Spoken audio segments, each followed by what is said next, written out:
What we have discussed so far is the chapter on Unit 3, that is about cell structure and function.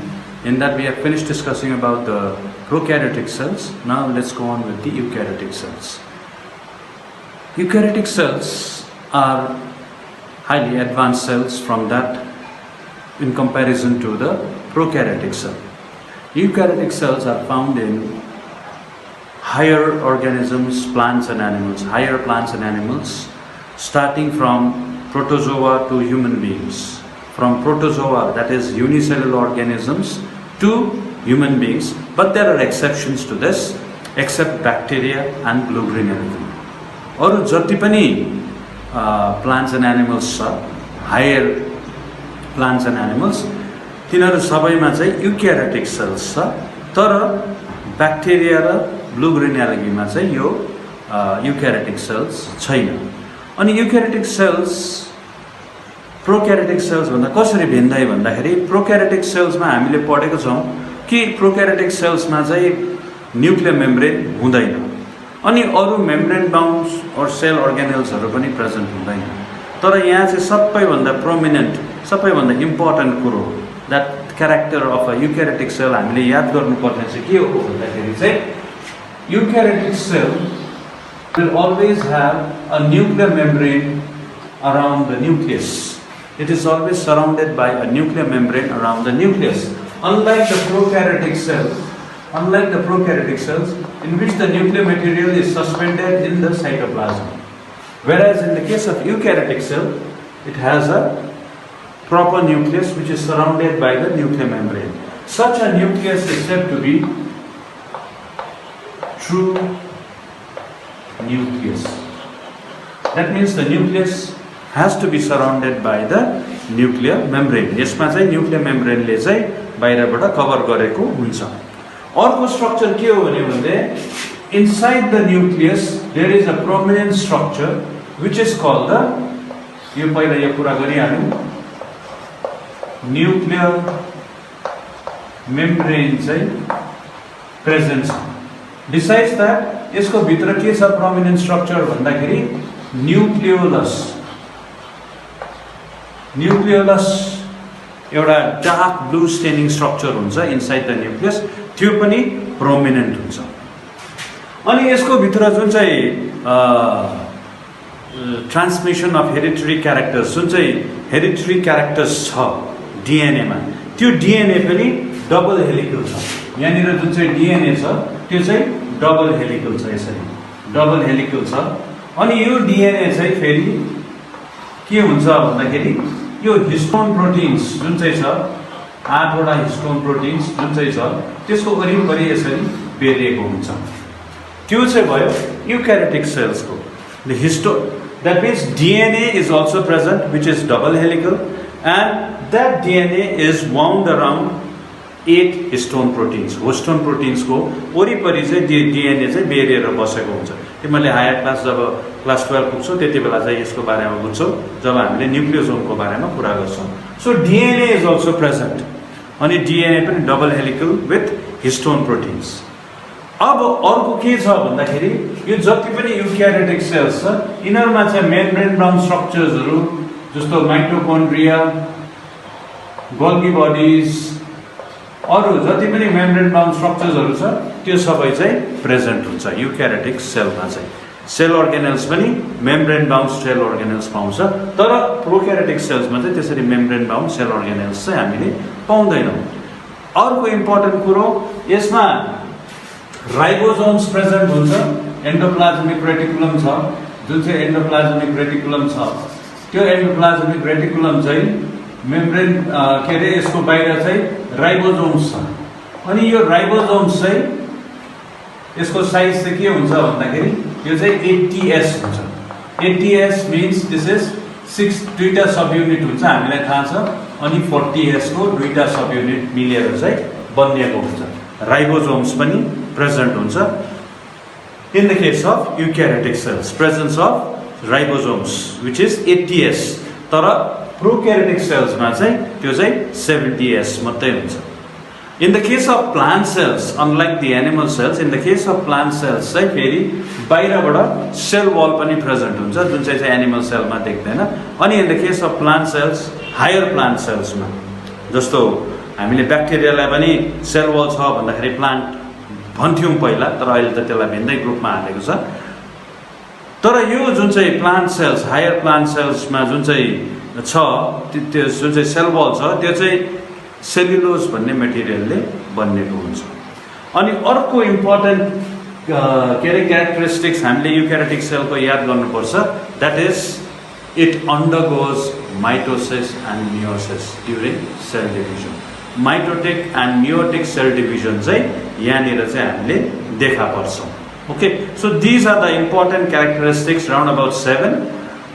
True nucleus, nucleolus present, DNA double helical with histone proteins, presence of membrane bound structures, eukaryotic ribosomes चाहिँ 80S को हुन्छ जुन चाहिँ 60S र 40S ले बनेको हुन्छ सब units. Cell wall is present in plant cells which is made up of cellulose, अनि it undergoes mitotic cell division and meiotic cell division. These are the important things which we need to remember as far as eukaryotic cell is concerned. Now we can talk about in brief, यसको बारेमा त तिमीहरूले सानोदेखि नै पढेको छौ, plant sale र animal sale, त्यसको बारेमा डिटेलमा जाँदिन, खालि म डिफरेन्सेसको बारेमा मात्रै कुरा गर्छु। In the case of animal cell, it is surrounded by, in the case of animal cell, it is surrounded by the cell membrane.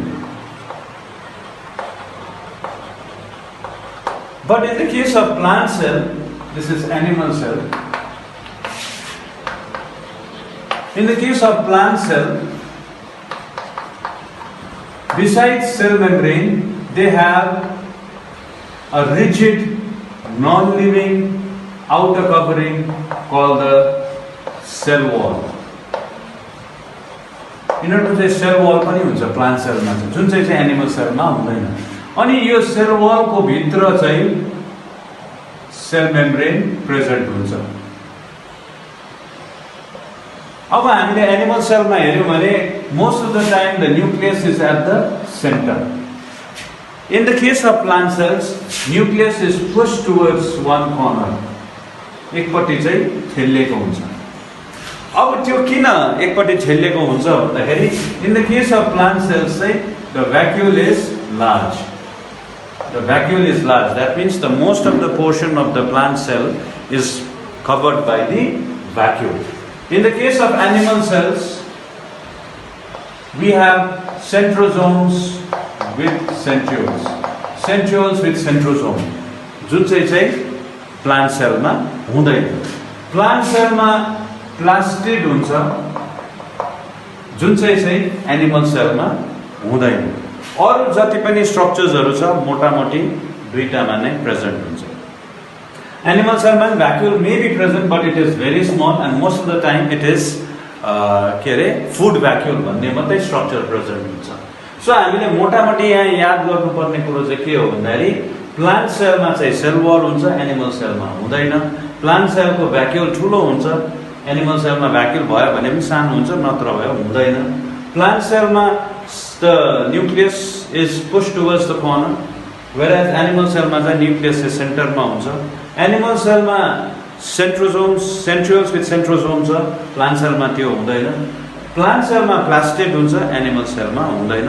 यो जुन चाहिँ बेसिक स्ट्रक्चरल डिफरेन्सहरु छ त्यो त तिमीहरूले सानो क्लासदेखि पनि पढेको, त्यसैकारण म यसमा डिटेलमा जाँदिन।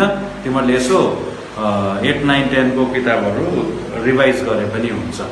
8 र 9 को विशेष तिमीहरूले रिभाइज गर्यो भने यो प्लान्ट सेल र एनिमल सेल तिमीहरूले चाल पाइहाल्छ।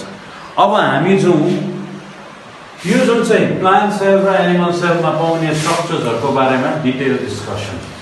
सबैभन्दा पहिला हामीले गरौँ प्लाज्मा मेम्ब्रेन। प्लाज्मा मेम्ब्रेन या यसलाई सेल मेम्ब्रेन पनि भन्छ, या यसलाई प्लाज्मा लेम्मा पनि भन्छ, प्लाज्मा लेम्मा पनि भन्छ। सो यसको जे नै नाम होस् हामीले याद गर्नुपर्ने हो सेल मेम्ब्रेन भनेको पनि सेम हो, प्लाज्मा मेम्ब्रेन भनेको पनि सेम हो, प्लाज्मा लेमा भनेको पनि त्यही हो। तर अब यसको बारेमा हामीले अलिकति डिटेलमा स्टडी गर्दाखेरि detail structure of membrane was studied under electron microscope in 1950 मा चाहिँ यसको डिटेल स्टडी भएको थियो, which was under the electron microscope. Electron microscope 30,000 times magnify गर्न सक्छ. It is 30,000 times powerful than the light microscope. त्यसै कारण जबसम्म इलेक्ट्रोन माइक्रोस्कोप डिस्कभर भएको थिएन तबसम्म चाहिँ सेल मेम्ब्रेनको बारेमा त्यति साह्रो डिटेलमा चाहिँ थाहा थिएन। अब यसको स्ट्रक्चर हामीले हेर्यौँ भने thin, invisible under the light microscope. अनि यसको मेन फिचर्सहरू के हो भन्दाखेरि it is living, it is semi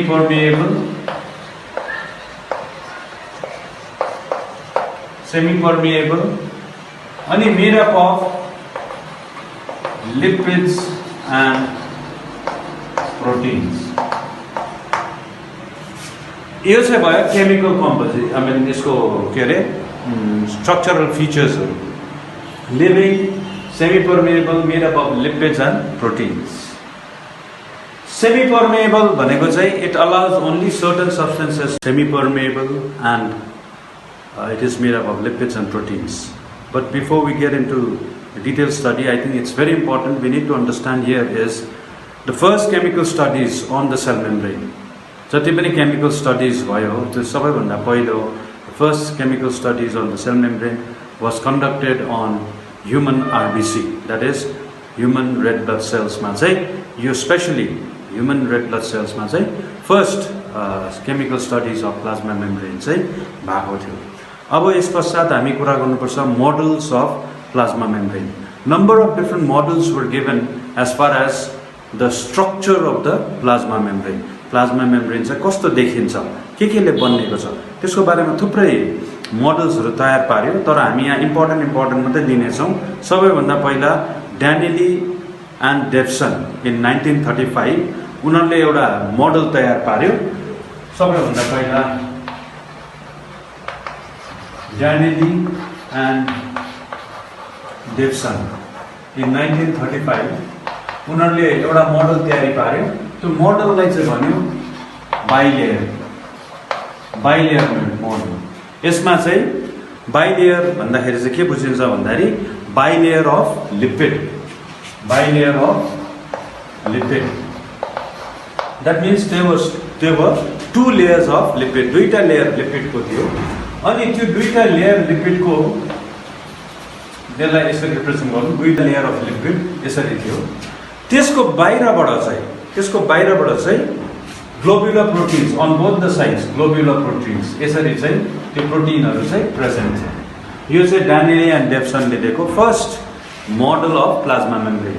दुईटा लिपिडको बाइलेयर अनि दुईपट्टिबाट नै बाहिर अनि भित्र, द्याट मिन्स भित्र भनेपछि सेलको भित्र भनेको है, सेलको भित्र अनि सेलदेखि बाहिर जहाँनिर छ त्यहाँनिर चाहिँ यसरी ग्लोब्युलर प्रोटिन्स चाहिँ उनीहरूको सर्फेसमा प्रेजेन्ट थियो भन्ने चाहिँ ड्यानिली एन्ड डेभसनले first on the either side of the plasma membrane चाहिँ ग्लोब्युलर प्रोटिन्स हुन्छ भनेर चाहिँ फर्स्ट 1935 मा उनीहरूले एउटा मोडल तयार पारे।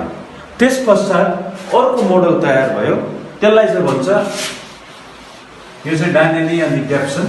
अर्को मोडल थियो त्यसलाई चाहिँ भन्छ युनिट मेम्ब्रेन। युनिट मेम्ब्रेन चाहिँ रबर्टसन भन्ने साइन्टिस्टले इन द इयर 1959 मा रबर्टसन इन द इयर 1959 मा चाहिँ उसले चाहिँ यो युनिट मेम्ब्रेन भन्ने मोडल दियो। युनिट मेम्ब्रेन चाहिँ किन भनिन्छ भन्दाखेरि सेल मेम्ब्रेन त भइहाल्यो, त्यो सँगसँगै अरू सेल, त्यो सबै मेम्ब्रेन्स सेल मेम्ब्रेन सँगसँगै अरू सेल अर्गानेल्सको मेम्ब्रेन पनि एउटै प्लानमाथि बेस्ड हुन्छ भनेर चाहिँ यसलाई चाहिँ नाम सजेस्ट गर्यो, द्याट इज युनिट मेम्ब्रेन। अनि त्यो युनिट मेम्ब्रेन चाहिँ कस्तो हुन्छ भन्दाखेरि ट्राइल्यामिनर। युनिट मेम्ब्रेन चाहिँ कस्तो हुन्छ भन्दाखेरि ट्राइल्यामिनर। ट्राइल्यामिनर भन्ने बित्तिकै के बुझिन्छ भन्दाखेरि प्रोटिन, लिपिड अनि प्रोटिन भनेपछि यो मोडलमा पनि हामीले अघि ड्यानियल डेप्सनको मोडलमा डिस्कस गरेको जस्तै प्रोटिन चाहिँ दुईटै लेयर छ, तर यहाँ लिपिड चाहिँ एउटा मात्रै छ, त्यसै कारण चाहिँ यो चाहिँ ट्राइल्यामिनर हो। त्यो अघि बाइल्यामिनर चाहिँ किन भनेको थियो भन्दाखेरि त्यसमा चाहिँ दुईटा लिपिडको लेयर थियो, त्यसको बाहिरबाट चाहिँ ग्लोब्युलर प्रोटिन्स थियो, त्यसै कारण चाहिँ त्यसलाई चाहिँ बाइल्यामिनर भन्यो। यसलाई चाहिँ ट्राइल्यामिनर किन? प्रोटिन, लिपिड, प्रोटिन, बाहिरबाट प्रोटिन, त्यहाँदेखि फेरि लिपिड अनि भित्रबाट फेरि प्रोटिन, यसलाई चाहिँ भन्छ ट्राइल्यामिनर स्ट्रक्चर। यो चाहिँ रबर्टसनले 1959 मा दिएको छ। हामी जिस्टमा मात्रै अलिअलि मात्रै कुरा गर्नेछौँ, यसको डिटेलमा कुरा त्यति तिमीलाई इम्पोर्टेन्ट पनि होइन, त्यसै कारण अलिअलि मात्रै हामीले कुरा गर्दैछौँ। अब नेक्स्ट हामी सबैभन्दा इम्पोर्टेन्ट जुन चाहिँ मोडल छ, one of the most important model, त्यसलाई चाहिँ भन्छ फ्लुइड मोजाइक मोडल। यो फ्लुइड मोजाइक मोडल चाहिँ दुईजना scientist singer and Nicholson, singer अनि निकोल्सनले इन द इयर 1972 मा डेभलप गरे। अब यसमा हामीले दुईटा कुरा बुझ्नु पर्यो, फ्लुइड र मोजाइक। फ्लुइड भनेको anything, any substance that flows, जस्तो एयर, लिक्विड, जुन चाहिँ फ्लो गर्छ त्यसलाई चाहिँ भन्छ फ्लुइड। अनि मोजाइक भनेको चाहिँ कस्तो खालको हो भन्दाखेरि हामीले एउटा के अरे सिमेन्टको एउटा स्ल्याब लियौँ अनि त्यसमा चाहिँ मसिनो मसिनो मसिनो मसिनो ढुङ्गा राखेर त्यसलाई पछिबाट चिल्लो पार्यो भने त्यसमा कस्तो हुन्छ? दाना दाना दाना दाना बस्छ नि, हो त्यसलाई चाहिँ भन्छ मोजाइक भन्छ। अब यो फ्लुइड मोजाइक यो चाहिँ के हुन्छ भन्दाखेरि फ्लो हुने मोजाइक। अब यो चाहिँ कसरी बन्नेको हुन्छ भन्दाखेरि प्लाज्मा मेम्ब्रेन चाहिँ यसमा चाहिँ सेमी लिक्विड स्टेटमा हुन्छ। इम्पोर्टेन्ट कुरा याद गर्नुपर्छ है, plasma membrane is in semi liquid स्टेटमा हुन्छ, सेमी लिक्विड स्टेटमा हुन्छ। त्यो चाहिँ के कारणले गर्दाखेरि अहिले हामी बुझ्छौँ, त्यसमा चाहिँ non polar end of the lipid is fluid because it has unsaturated fatty acid. त्यसको बारेमा अहिले अलिकति विषयबाट हामीले कुरा गर्नेछौँ। यो जुन चाहिँ फ्लुइड स्टेट छ त्यो चाहिँ यो लिपिड बाइलेयरको ले गर्दाखेरि नै हुन्छ। अब यो देख्दाखेरि चाहिँ कस्तो देखिन्छ भन्दाखेरि सिङ्गर एन्ड निकोल्सनको फ्लुइड मोजाइक मोडल चाहिँ कस्तो देखिन्छ भन्दाखेरि चाहिँ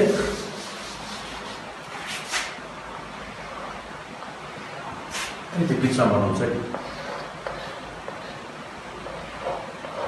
यो चाहिँ भयो लिपिड, बाइलेयर अफ लिपिड, दुईटा लेयर लिपिडको छ। यसरी लिपिडको दुईटा लेयर छ अनि यो लिपिडको दुईटा लेयर छ, दुईटा लेयरको दुईवटा एन्ड छ। यसको पनि यो र यो एन्ड छ, यसको पनि यो र यो एन्ड छ। यो जुन चाहिँ भित्रको एन्ड छ यसलाई चाहिँ भन्छ non polar. Non polar, non polar भनेको चाहिँ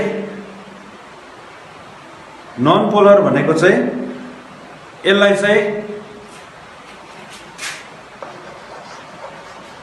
वाटर हिटिङ एन्ड पनि भन्छ। नन पोलर चाहिँ वाटर हिटिङ एन्ड पनि भन्छ यसलाई। और यसको अर्को नाम छ, यसलाई भन्छ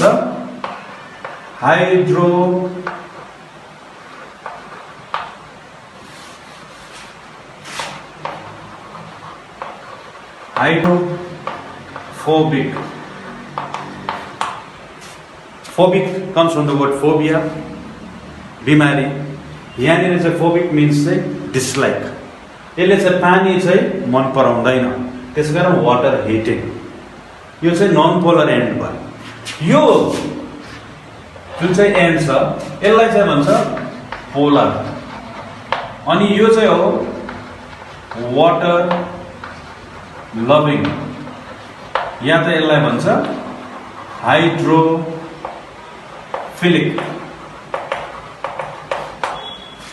हाइड्रोफिलिक मिन्स वाटर लभिङ, यसलाई चाहिँ पोलर एन्ड पनि भन्छ। ओके, यो जुन चाहिँ लिपिड बाइलेयरको छ यसको पनि दुई भाग छ, पोलर र नन पोलर। यसको पनि नन पोलर र पोलर दुई भाग छ। यसरी चाहिँ लिपिड बाइलेयर छ। यो जुन चाहिँ हामीले फ्लुइड मोजाइक मोडलको बारेमा डिस्कस गर्दैछौँ। अनि यसको माथि या भित्र या पुरै भित्रमा त्यो प्रोटिन्सहरू चाहिँ स्क्याटर भएर बसेको हुन्छ, जुन चाहिँले गर्दाखेरि चाहिँ मोजाइकको अपियरेन्स दिन्छ। यहाँनिर दाना दाना यसरी छरिएर बसेको हुन्छ। कतिवटा दाना चाहिँ आदिकल चाहिँ यसरी पसेको पनि हुन्छ, आदि उदि पसेको हुन्छ प्रोटिनको दाना।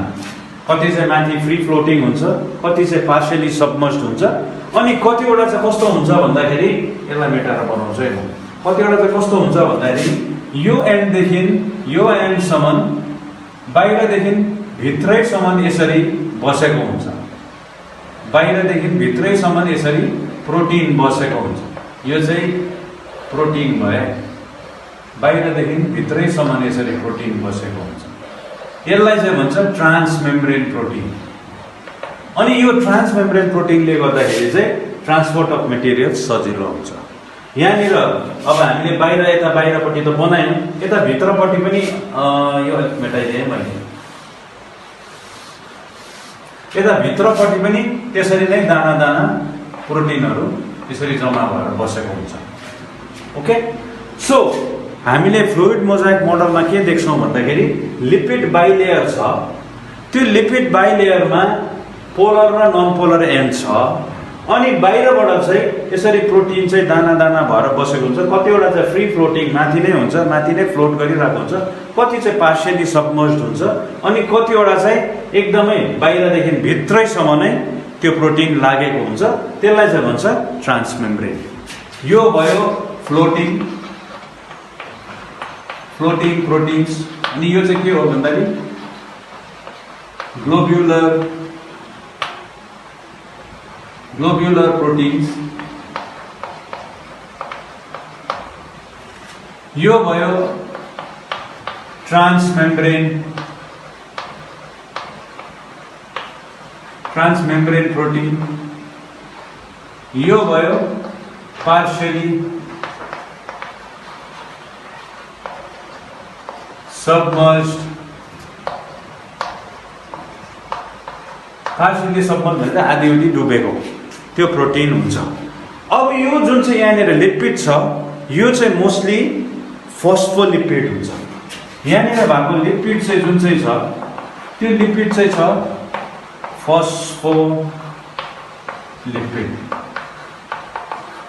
फस्फोलिपिड छ। यो फस्फोलिपिड चाहिँ स्पेशली यो नन पोलर एन्डमा चाहिँ अनस्याचुरेटेड फ्याटी एसिड हुन्छ। अनस्याचुरेटेड फ्याटी एसिड भएकोले गर्दाखेरि चाहिँ त्यो चाहिँ स्टेबल बस्दैन, त्यो चाहिँ फ्लुइड हुन्छ। फ्लुइड स्टेटमा जुन चाहिँ हामीले फ्लुइड भन्दैछौँ त्यो चाहिँ जुन चाहिँ अघि नै कुरा गर्दै थियौँ हामीले, यो फ्लुइडिटी जुन चाहिँ छ that is because of the unsaturated fatty acid that is present on the non polar end of the lipids, the bilayer lipids. यहाँनिर चाहिँ अनस्याचुरेटेड फ्याटी एसिड हुन्छ यो एन्डमा चाहिँ, त्यसले गर्दाखेरि चाहिँ त्यो फ्लुइड भएर बस्छ। अब हामीले प्रोटिनको कुरा गर्दै थियौँ। Protein is mostly globular protein जुन चाहिँ फ्लोट भएर बस्छ।